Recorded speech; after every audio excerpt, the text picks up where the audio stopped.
ஐநாவினுடைய தூதுவர் தன்னுடைய அரசியல் சார்ந்த வசனங்களை பேசியிருக்கிறார். பிரதமர் அவர்களிடமும் இந்த அரசாங்கத்திடமும் நான் கேட்பது என்னென்றால், இந்த புதிய அரசியல் சாசனத்திலே 13வது திருத்தச் சட்டம், இந்திய இலங்கை ஒப்பந்தம் இதிலே உள்ளடக்கப்பட வேண்டும். ஜனாதிபதி அவர்கள் ஆற்றிய உரை சம்பந்தமாக என்னை 3 விடயங்கள் கவர்ந்தன.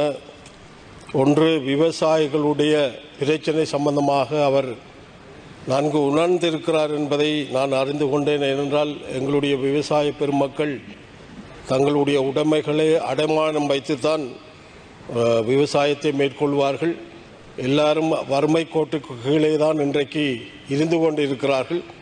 அந்த வகையிலே ஜனாதிபதி அவர்கள் தனது உரையிலே விவசாயிகள் சம்பந்தமாக ஒரு சரியான கணப்பீட்டை கொண்டிருக்கிறார் என்பதை நான் இங்கு குறிப்பிட விரும்புகின்றேன். ஆனால்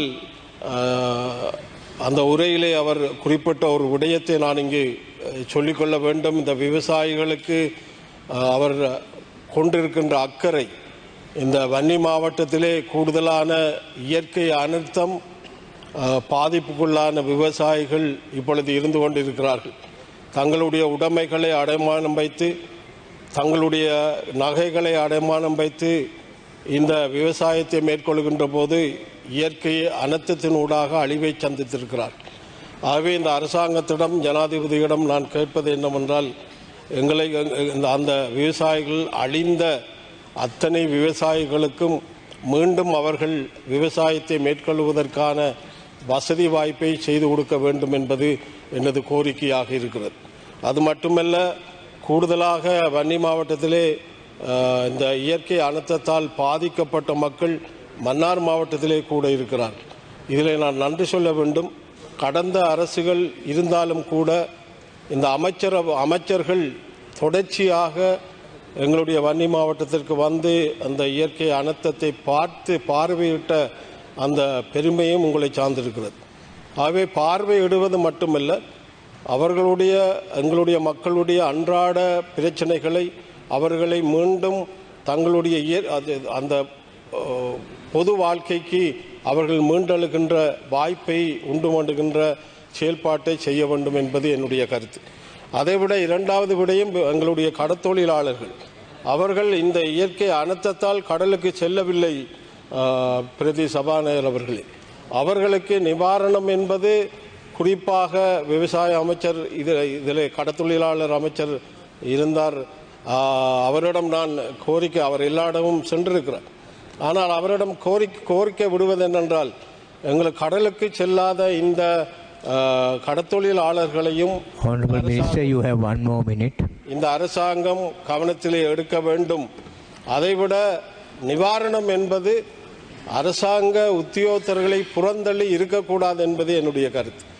ஆகவே இந்த இயற்கை அனர்த்தம் அரசாங்க உத்தியோகத்தர்களையும் பாதித்திருக்கிறது, எங்களுடைய ஊடகவியலாளரையும் பாதித்திருக்கிறது. ஆகவே ஜனாதிபதியுடைய உரையிலே ஏழை மக்களுடைய அவர்களுடைய எழுச்சியான வாழ்க்கையை திறம்பட செய்ய வேண்டும் என்ற எண்ணம் அவருடைய அந்த பேச்சு கருத்திலே இருந்திருக்கிறது. ஆகவே புதிய அரசாங்கம் ஏழை மக்களுடைய வாக்குகளால் ஏழை மக்களை நன்கு உணர்ந்த அரசாங்கம், எங்களுடைய வடக்கு கிழக்கிலே போரால் பாதிக்கப்பட்ட எங்களுடைய வடக்கு கிழக்கிலே எங்களுடைய மக்கள் இந்த இயற்கை அனர்த்தத்தால் பாதிக்கப்பட்ட இனப்பிரச்சனை சார்ந்த விடயங்களிலே நீங்களும் ஒரு போராட்ட இயக்கமாக இருந்து மாறி வந்த அந்த சந்தர்ப்பம் இப்பொழுது நாங்கள் நினைவு கூறுகின்றோம். ஆகவே அந்த போராட்ட இயக்கம் ஒரு இனத்திற்கு எதிராக, ஒரு அரசுக்கு எதிராக இழைக்கப்படுகின்ற, ஒரு இனத்துக்கு எதிராக இழைக்கப்படுகின்ற வகையிலே தான் போராட்டங்கள் முளைப்பது சகஜம். ஆகவே இந்த விடயத்திலே உங்களுடைய கவனத்தை நீங்கள் மேற்கொள்ள வேண்டும்.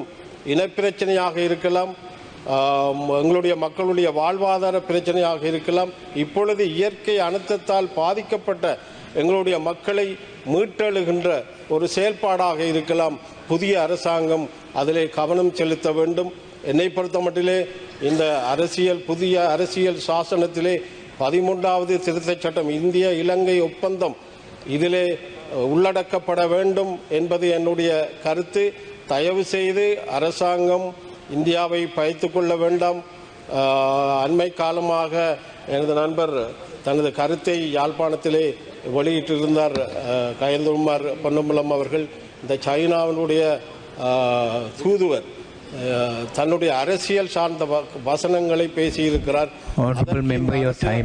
செயல்படக்கூடாது, அடிபணியக்கூடாது என்பதை கூறிக்கொண்டு என்னை பொறுத்தமட்டிலே பிரதமர் அவர்களிடமும் இந்த அரசாங்கத்திடமும் நான் கேட்பது என்னென்றால், இயற்கை அனர்த்தத்தால் பாதிக்கப்பட்ட எங்களுடைய பள்ளி சிறார்கள் அத்தனை குடும்பங்கள், அது விதிவிலக்கு இல்லாது அரசாங்க உத்தியோகத்தர் உட்பட எல்லாரையும் நீங்கள் சரிசமனமாக கவனத்திலே எடுத்து இந்த விடயங்களை கையாள வேண்டும் என்று கேட்டு விடைபெறுகிறேன். நன்றி, வணக்கம்.